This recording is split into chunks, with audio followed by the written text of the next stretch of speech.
Hi, everyone, and welcome to Where Are We Now?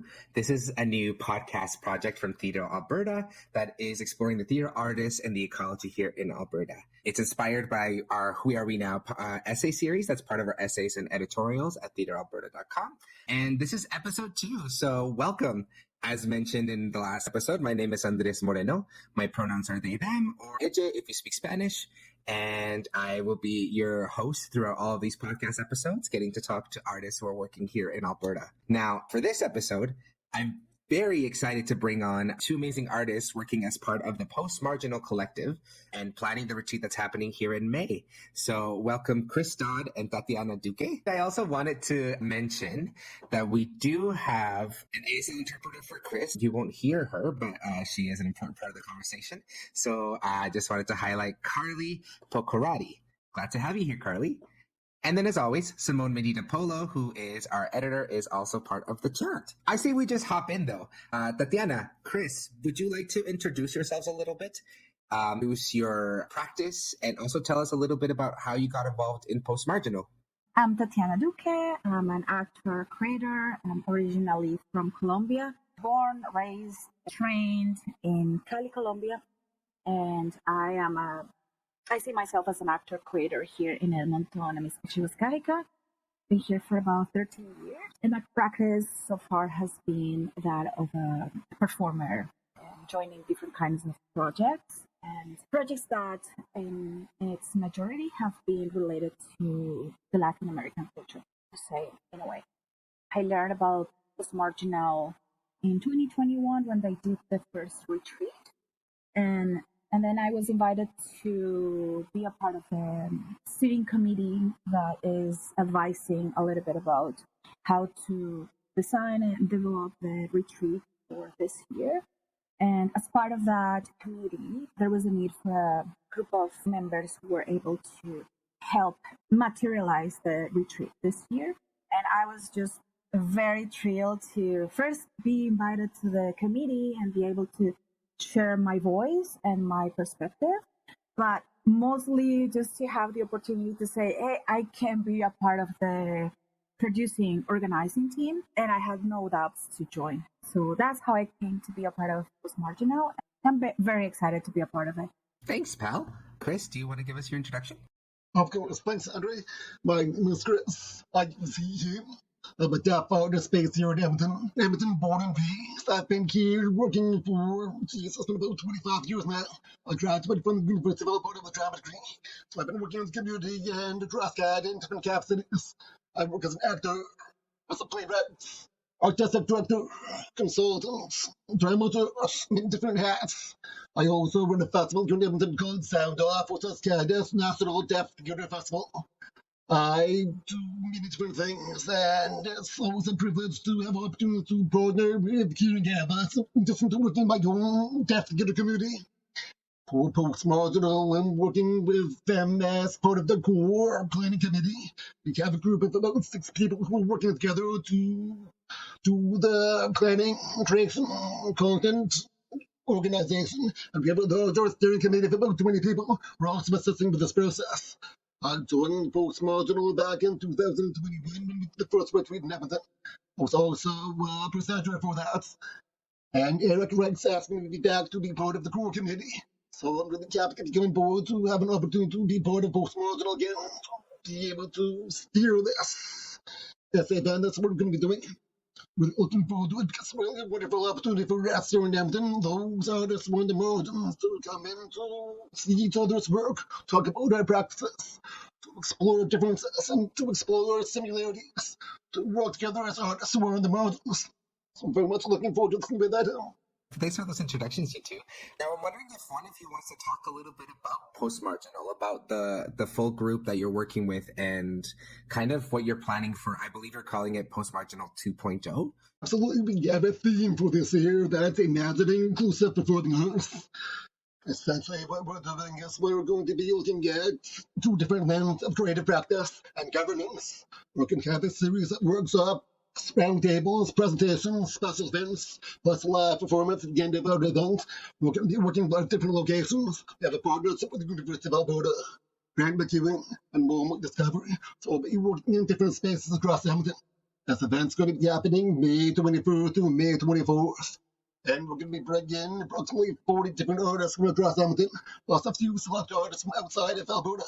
Really, what we want to do with this is build upon the postmarginal that happened back in 2001. That was organized by Edrex, and that was an opportunity for us to come together as artists from the margin to explore our creative practices. Opportunity for us to talk about our lived experiences and the relation to art.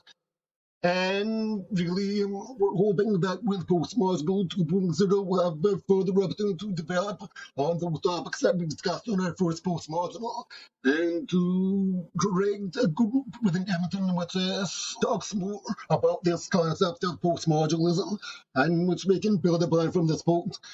And that really means about talking about how us, as artists on the margins, how we can further develop our practice in terms of governance and in terms of our creative practice. Postmarginal is founded by Peter Fabers in Montreal.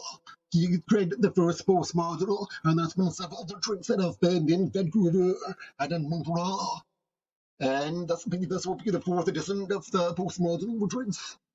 So it's all really about a collective movement in performing arts that starts to research, develop, and talk about creative works that are inspired by pluralism.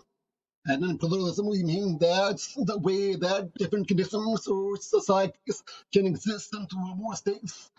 So we're taking our lived experiences for us as deaf artists, disabled artists, artists of color, artists who are not normally part of the main theatre ecosystem, how our practices coexist, and how they relate to each other. So basically, that's postmarginal, and that's how we want to go beyond the margins, beyond what we imagine for the future. Postmarginal, in a sense, imagines what is our future like. Perhaps we've achieved that state where we are no longer on the margins, and we are here on the front. So postmarginal takes back, and now we're here together. I love that thought of being beyond the margins. Tati, did you want to add anything about postmarginal? As I said, I'm new to this project. So I think that from my perspective, and Chris said it already, but I think what's very exciting is that we're building from the first Postmarginal. And what I think that is important to say is that because we are working not just Postmarginal, but in so many different instances in the theater community, we're working to advance and to have some progress in terms of diversity and inclusivity. I think this is the kind of projects that is relevant because there's some continuity. So there's not that idea that we're going to do one thing, and with one thing we're going to make sure that, let's say, we're going to fix everything, right? But it's that continuity and it's that progression that I think is really important, because these are changes that take too much work and take time. So I'm very excited to see that there was some objectives or some goals that were discussed in 2021, and then we're coming back to this project in 2024, and that there is that trace from the first Postmarginal and the previous Postmarginals, right? And hopefully I think that we're going to be able to deepen into conversations around alternative governance, different ways to organize, to structure organizations so that practices are included, like practices from artists from different backgrounds. That mindset has also a ripple effect into creation, into what happens in the rehearsal, what happens when we are together as a group of artists and we are working together on a creative project. So yeah, that's what I wanted to add. The continuity and the progress, right? And then like just working towards a larger goal in the long term. Thank you. Now, Chris, I'm going to ask this question to you because you're part of the first Postmarginal that happened here at Edmonton. For having participated in that one and now being part of the organizing committee or ensemble for Postmarginal 2.0, what are you excited to carry forward from the first one? That's a good question, Andrews. What I really loved about the Postmarginal first event here in Edmonton was that it was an inclusive opportunity for myself and for other people in the theatre community to come together to explore their practices. And I was there in the room in the West Party, and I saw a lot of birds of people from Edmonton's theatre community who I love working with, but sometimes I don't often get a chance to work with. I really enjoyed that opportunity to connect and interact with people to explore their practice, learn from them, take up their workshops. So I'm really looking forward to more of the same, more of a chance for us to come together as artists and then explore what we're doing, talk about how our lived experiences impact the earth, to, that sharing and that creation generation. I'm really hoping that this will lead to, in a sense, more of a blueprint in terms of better governance for arts organizations, because that's one of the core themes that we're talking about for this year, governance and collective creation. So basically that's more of the same, that experience back in 2021, that opportunity for us to gather and to create together. Thanks, pal. And now, flipping the coin on this question, Tati, knowing that you weren't a part of the first iteration and now you get to be a part of the core collective that's actually building the event, what are you excited to bring into the event now for this iteration? What I'm excited about, I wanted to speak about two things. And the first would be about the way that we're working. And I'm excited about it because it resonates with my practice and background as a theater artist from Colombia. So we've been working in between a larger committee, core collective, and subcommittees. And we've been doing a lot of back and forth work, right? Just to arrive to decisions. And I think that in that process, it might take longer to decide and to put things into practice or materialize. But there's that element of collaboration and collectiveness that, at least to me, it's really important. Being able to propose things and being able to come back to a core collective and not having to, make a decision, but come to a core collective to hear feedback, or coming to larger committee to hear feedback and receive advice, and then go back to our smaller groups to integrate that information into what we can do. That process to me is really exciting. And it relates to the practice that I have as a theater artist from Colombia, where I used to do ensemble work and I had some experience with collective creation. The second thing that I think I'm very excited about this retreat, I think I mentioned it before, it has to do with the continuity with the work done at the first Postmarginal. But in this retreat, we're trying to bring forward some of the themes that were discussed before, like the theme around alternative governance, and also the theme about collaborative creation across cultures. And throughout the presentations and throughout the different workshops, we're trying to address a few things. In this gathering, for instance, we want to start with an opening circle, and we want to start with a day that is going to help us to ground ourselves. We don't want to run too much and rush that first day.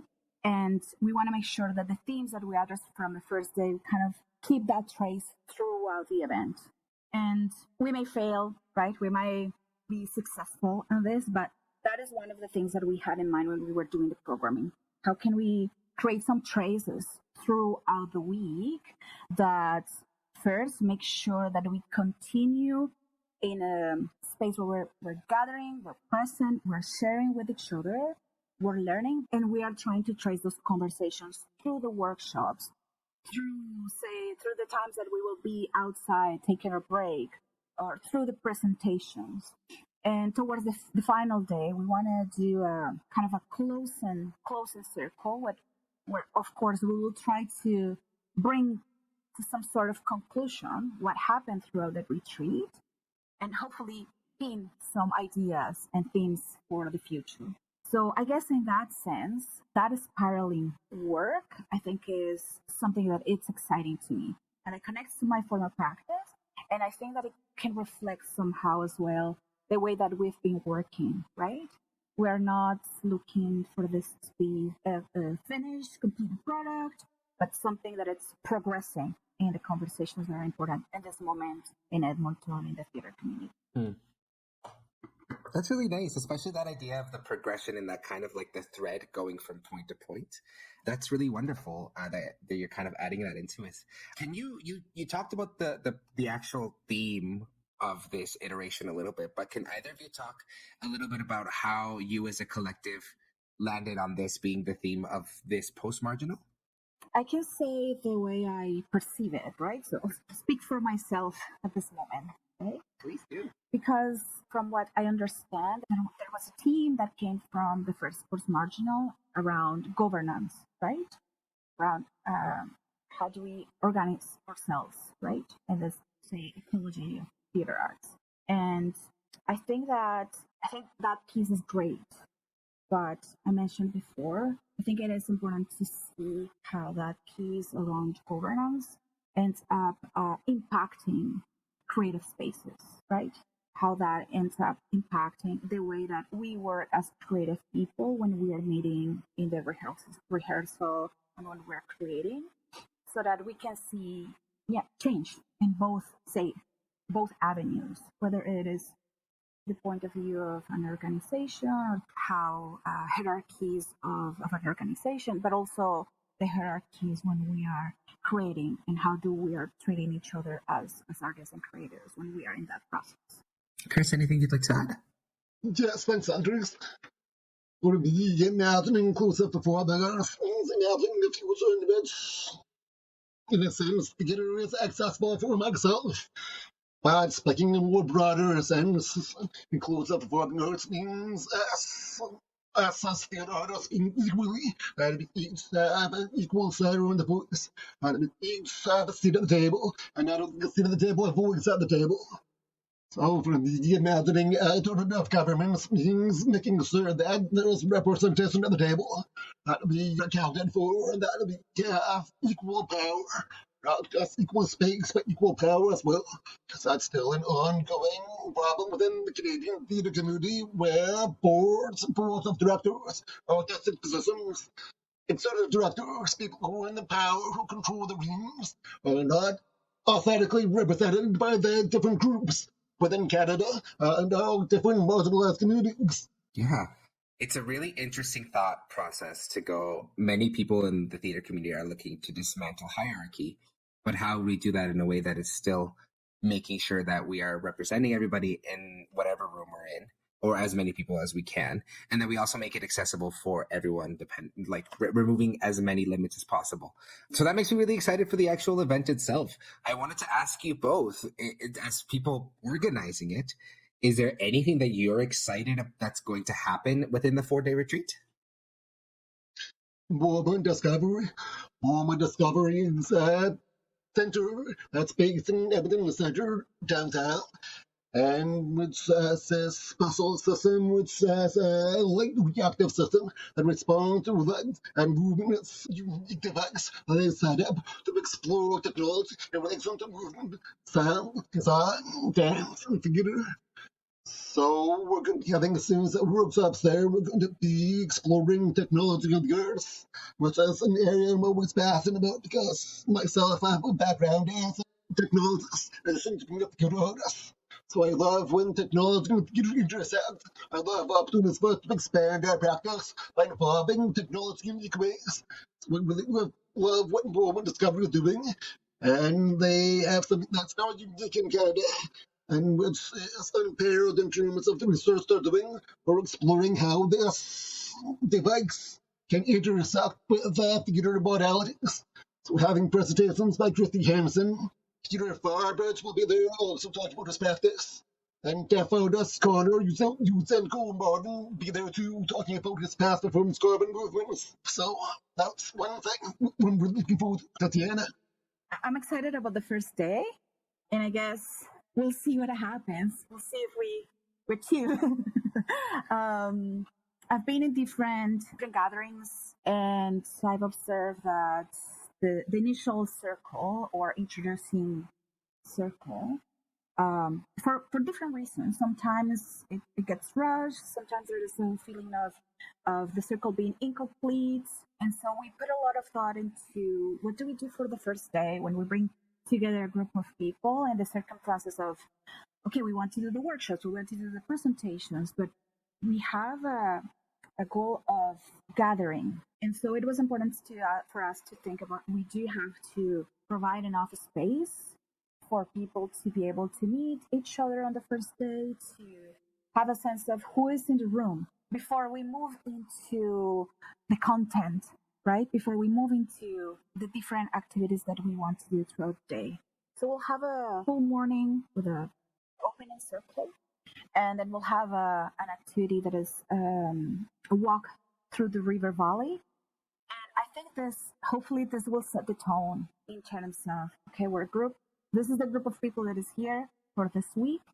And the first day hopefully will help us land and be very connected with each other from the very beginning, but also be very connected to where we're at right now in terms of land. So I'm excited about that and see how that impacts the rest of the retreat, and if we manage to create enough space for people to feel welcomed and feel that, yeah, I got my time to introduce myself and see who else is in the room. I'm learning so much about just listening to both of you, what you're excited about. Like I didn't know, Chris, you had like a background in technology, so that's cool. So as part of Postmarginal, you two are part of the core group. I'm wondering if we want to talk a little bit about who else is involved in creating this event and how long you've been working to prepare the event. So I can answer that. We started planning for this about 9 or 10 months ago. We first started with a core organizing committee that consists of myself, Sonia Desmorva, Tatiana Duque, Ed Rex, and Peter Fabrics. We're the primary core collective community, and Eric and Peter have been instrumental for doing the majority of the work, because Eric helped organize the first postmodern retreat with Peter back in 2021. Peter's postmodern activities that happened in Montreal and Vancouver in the past. So Peter has been instrumental for guiding us as Edmonton postmodern artists to follow the guidelines and the structure that he set up for the past postmodern retreats. So yeah, well, the group of about 20 other artists who are here in Edmonton who are part of the steering committee. And that includes Asthma Theatre, who's been supporting us. And also it includes Theatre Alberta, and sponsorship and funding from both Asthma and from Theatre Alberta. We were able to get funding from a variety of sources from the Canada Council, Edmonton Community Foundation, Edmonton Arts Council, among others. So we're ready in most sense of the word. We're doing a call out for artists, which will end May 7th. So at this point, we're inviting the Edmonton theatre community to apply to get a spot to join us for Postmarginal. We'll have up to 40 participants for the overall group for Postmarginal, including our core committee. It's going to be a wonderful turnout. 40 artists, that is quite a number. How are you finding all these artists? How are you hoping to get the people in the room that represent our full community and our full city? Some of our artists are already on the steering committee, so those who are helping with the organization will also be part of the Postmarginal as well. We're also doing a call out, as I mentioned, where people can apply to be part of Postmarginal. That's our website, which is edmonton.postmarginal.ca. There's an application form there which people can submit with a deadline of May 7th. Of course, we're looking for primarily for artists around the margins who have experienced barriers, but we welcome all walks and everyone who considers themselves inclusive performing arts. So if anyone's interested in attending Postmarginal, of course, I encourage them to apply. We're offering an honorarium of $120 per day to help defer costs of childcare or need to take time off work. And encourage people to attend all 4 days from May 21st to May 24th. If they can't attend all 4 days, that's okay. We have a place in the form in which mark your availability. Our overall preference is for people to come for all 4 days. If some want to come for a part, that's acceptable too. So again, for the website, there's application there. So those who are interested, apply. That's really great that you're opening it up to folks who might not be able to come for the full time. Just because we're all busy artists and sometimes you want to attend retreats, but you're like, I've got this one gig in the middle of it. So that's really great that you're at least opening it up to folks who can come partly. Can you tell us a little bit about what exactly the 4 days will look like and kind of the commitment from folks who want to be a part of the event? For anybody looking to attend, on the first day would be our open circle, and we'll have a workshop on somatics and conflict resolution. And we will have at the end of the day a walk through the river valley, which it would be called relational walking in the river valley. So through this day, as I say, we're looking to have that kind of ground ourselves where we are at this event.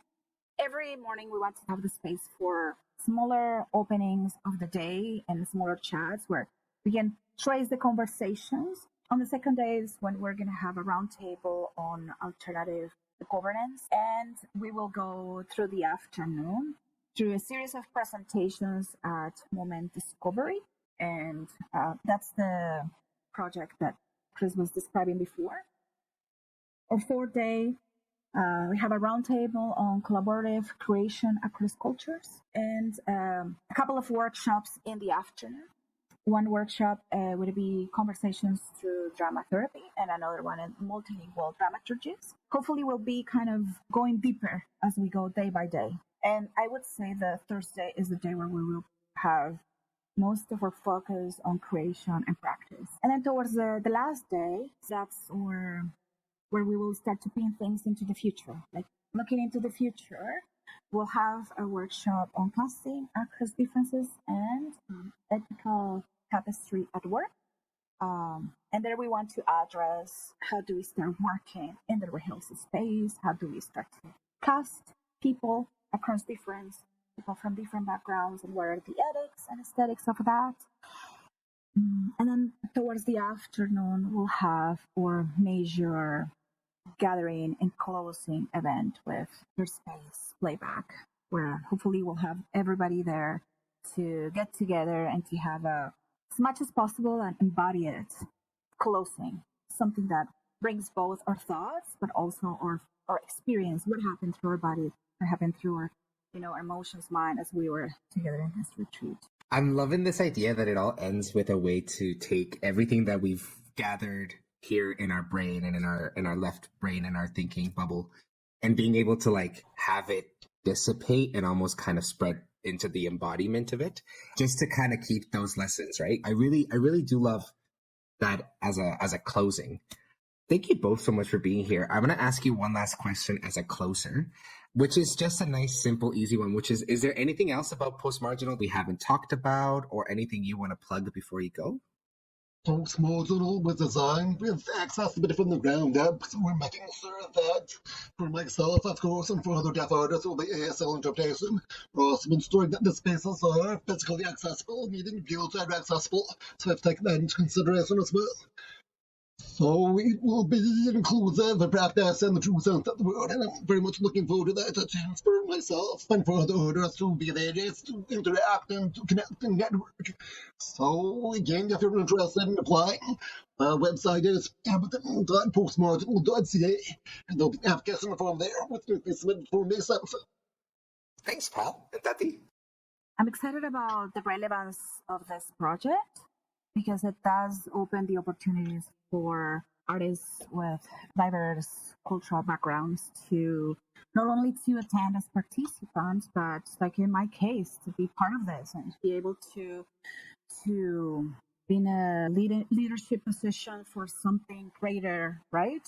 For the Edmonton theater community. I think that these are the type of projects that we need to see more often, and where like there can be a bit more of inclusivity in terms of the variety of artists and artistic practice that we can encounter here in the city. So I think the relevance of it's important to me, and just the importance of working towards making difference and imagining something better, right? Like we have to continue dreaming about it so that we can put our heart into action. So that thought of, okay, let's imagine a better thing for ourselves and for other artists in the city. I almost don't want to say anything because I wanted to end it on the idea of dreaming to then make it into an actionable event. But I just want to say, first of all, thank you for being here, but also thank you both and to the rest of your collective for putting this thing together. I really am excited to see how it goes, because you're right. There's not enough opportunities for us as a community to come together and just relate with each other and spend time with each other. So I really do appreciate the work that's going into this from all of you. And thank you for being here to have a little chat about it. It was nice to get to know a little bit more about both of you, even though I know both of you already. And I'm excited to see who is at the event and to be at the event. So I look forward to seeing both of you there. And other than that, I just want to end it by thanking everybody who's listening. Again, Postmarginal is happening in May 21st to the 24th. And like Chris brought up, website for application is edmonton.postmarginal.ca. If you have any questions or if you'd like to be a part of our Where Are We Now series, you can always reach out through Theatre Alberta, and that's theatrealberta.com. I should know that. But thank you all so much for being here. Thank you to our guests. And thank you again to Carly and Andrea, who joined us halfway through for their interpretation as well, and helping us make this recording possible. And we look forward to seeing you next time. Bye-bye. Thank you. Bye-bye, everybody. Theatre Alberta's Where We Now podcast is produced with the operating support we receive from Alberta Foundation for the Arts, the Edmonton Arts Council, and Calgary Arts Development. We're grateful for their support. Theatre Alberta is proud to work in and serve members across Alberta in Treaties 6, 7, and 8 territories, as well as Treaty 4 and 10, and all regions of the Métis Nation of Alberta.